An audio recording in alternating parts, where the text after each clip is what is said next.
thank you for joining me this evening. Well, thank you. It's good to be here. I think last time I interviewed you, it was just before the election, so it's Yes. been 6 months or something. Yes, so ma'am. Nice to see you again. Thank you. Good to be here.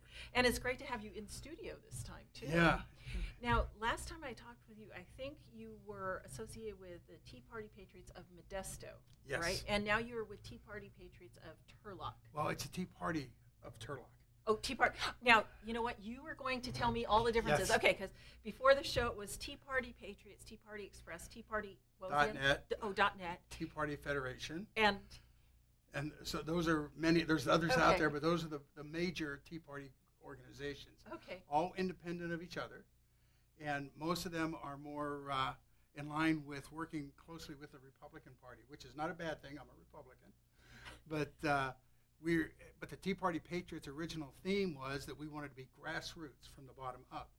And these organizations are more top down, giving more instruction from above rather than from the bottom. So we went back to Turlock where I started because they are still part of that organization. We just call ourselves a Tea Party. just the Tea Party. Yeah, because we can't use Tea Party Patriots because then we would be associated with that group. So. Okay, well, And they're all doing good things. I mean, every one of these organizations have a road to get toward a goal of getting a different president. So all of us are working that way. oh, But I we see. just take different routes to do it and different ways of doing it. So they're all honorable and there's nobody cheating. It's just that we want to stay grassroots, and we're working mainly on fixing Stanislaus County, Modesto, Stanislaus County, Turlock, and the surrounding communities. Los Banos has a group, Patterson has a group, Merced has a group, Oakdale has a group, Manteca has a group, all in line with what we're trying to do. Well, I just came up with about half a dozen questions, so I'll see if I can remember them all here. One is, how many people are in each of these groups? They range anywhere from 40 to 150 Okay. that are active. Now, some of them have mailing lists that may exceed 300. But as far as people that actually are doing things, we're looking at, say, Stanislaus, Merced County, we probably have 1,000 people that are active and doing things. You had mentioned about from the bottom up, Yes. grassroots. What's down there in the Oh, roots? well, what we need to do is concentrate on Modesto, if we're in Modesto, concentrate on Turlock, if we're in Turlock, in helping to politically, to educate the community on what's going on within our community. Not necessarily Republican, not necessarily Democrat or Libertarian or Independent, but just what's going on in our community and educate them. So when we have our meetings, we'll invite people from all parties. When we had our forums for the city council here in Modesto, we had all the candidates there, Democrat, Republican, Independent, whatever they were. We want our people, the Tea Party members, to be educated on what each of the people stand for.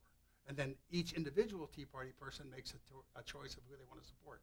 We do not endorse candidates as an organization, but we all independently can get out. I've walked precincts for different candidates, and working with Jack Mobley's group, running for assembly.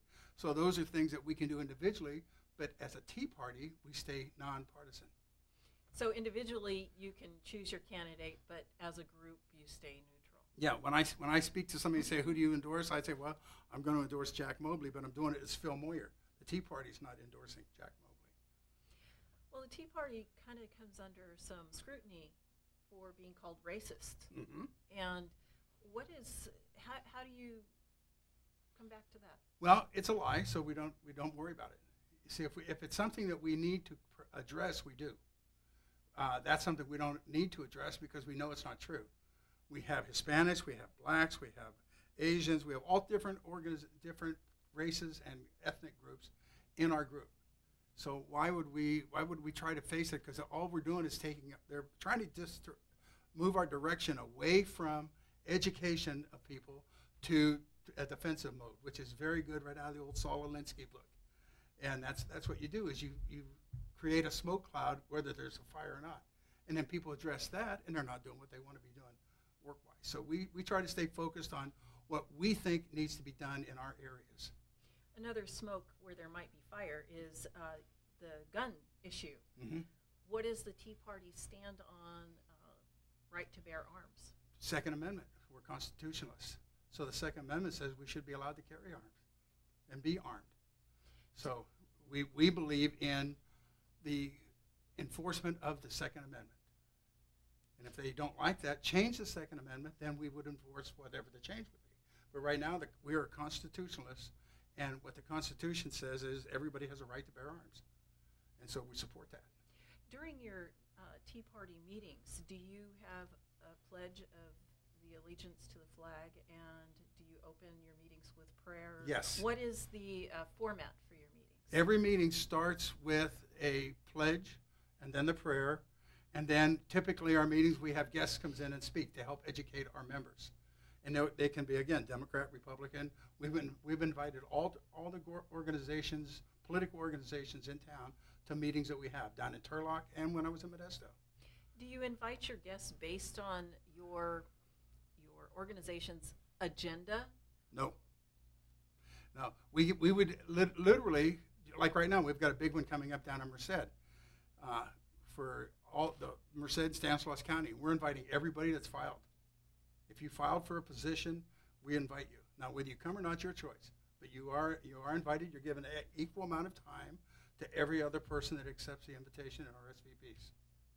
And how does a person get on that list, the call list, to be a speaker or a guest at one of your meetings? They can either attend a meeting and leave their information, or they could give me a call.